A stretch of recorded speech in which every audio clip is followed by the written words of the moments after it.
Good evening everyone, শতাব্দীর কিচেনে আপনাদের সবাইকে স্বাগত জানাই। আজকের রেসিপি গ্রিন চিলি সস। বাড়িতে তৈরি করার সহজ পদ্ধতি স্টেপ বাই স্টেপ দেখিয়েছি এবং প্রত্যেকটি পরিমাপ অবশ্যই খেয়াল রাখতে হবে, কারণ চিলি সসের ক্ষেত্রে প্রত্যেকটি পরিমাপ জানা ভীষণই গুরুত্বপূর্ণ। তাহলে চলুন শুরু করা যাক আজকের এই সহজ পদ্ধতি। চিলি সস বানানোর জন্য আমি এখানে 200 গ্রাম কাঁচা লঙ্কা নিয়ে নিয়েছি। লঙ্কাগুলোর বোটা ছাড়িয়ে খুব ভালো মতো ধুয়ে নিয়েছি। লঙ্কাগুলোকে কেটে নেব। এইভাবে ছোট ছোট করে লঙ্কাগুলোকে কেটে নিতে হবে। সমস্ত লঙ্কাগুলোকে কেটে নিয়ে তারপর ফিরে আসছি। প্রথমে কড়াইতে 300 ml মতো জল নিয়ে নেব। এবার দিয়ে দেব কেটে রাখা দুটো মিডিয়াম সাইজের আলু। আলুগুলোকে এইভাবে ছোট ছোট করে কেটে নিতে হবে, তাতে করে খুব তাড়াতাড়ি সেদ্ধ হয়ে যাবে। এখানে আলু আছে 200 গ্রাম।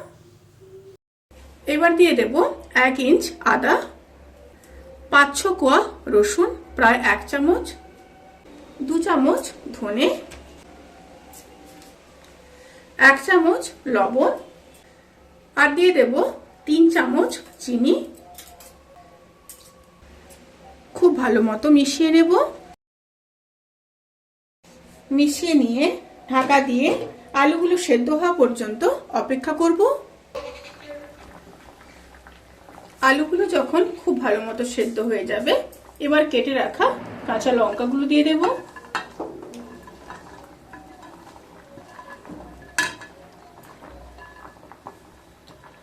লঙ্কাগুলো দিয়ে মিডিয়াম টু লো স্টিমে আবারও সেদ্ধ করে নেব 1.5 থেকে 2 মিনিট।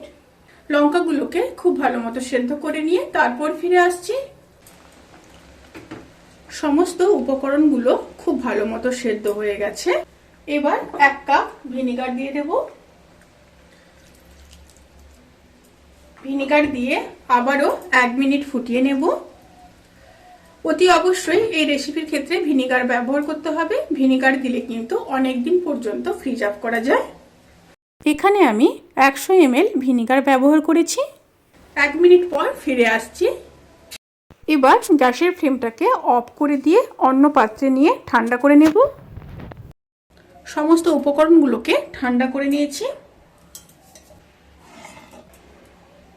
এবার একটা মিক্সিং বোল নিয়ে নিয়েছি। বোলের মধ্যে সমস্ত উপকরণগুলোকে দিয়ে দেব।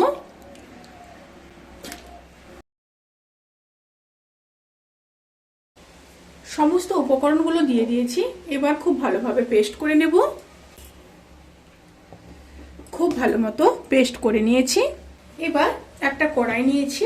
কড়াইয়ের মধ্যে পেস্ট করে রাখা উপকরণগুলোকে দিয়ে দেব। এবার মিডিয়াম টু লো স্টিমে সসটাকে তৈরি করে নিতে হবে প্রায় 1 থেকে 1.5 মিনিট। এক্ষেত্রে আপনারা কিন্তু ফুড কালার ব্যবহার করতে পারেন। আমি যেহেতু এখানে বাড়ির জন্য বানাচ্ছি, তাই ফুড কালার ব্যবহার করছি না। যদি আপনাদের মনে হয় যে খুব গাঢ় হয়ে গেছে, তাহলে এখানে আপনারা কিছুটা ভিনেগার ব্যবহার করতে পারেন। আর যদি মনে হয় যে পাতলা হয়ে গেছে, তাহলে কিন্তু ফুটিয়ে ফুটিয়ে একটু গাঢ় করে নিতে হবে।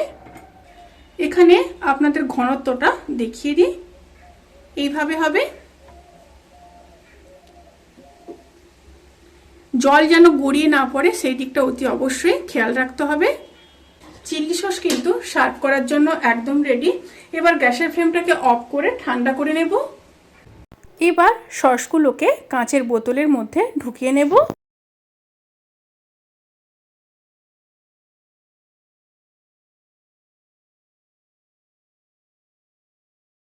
সমস্ত সসগুলো ঢোকানো হয়ে গেছে।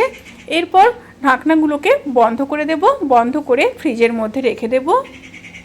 রেসিপিটি কেমন লাগলো প্লিজ কমেন্ট করে জানাতে কিন্তু ভুলবেন না। যদি ভালো লেগে থাকে তাহলে সাবস্ক্রাইব করে পাশে থাকা বেল আইকন প্রেস করে নোটিফিকেশান অল করে রাখবেন। তাতে করে আমি যত রেসিপি দেব সমস্ত লিঙ্ক আপনাদের কাছে পৌঁছে যাবে। আপনারা সবাই ভালো থাকবেন, সুস্থ থাকবেন, সাবধানে থাকবেন। আজকের মতো এই পর্যন্ত। পরের ভিডিওর জন্য অপেক্ষা করুন। টাটা।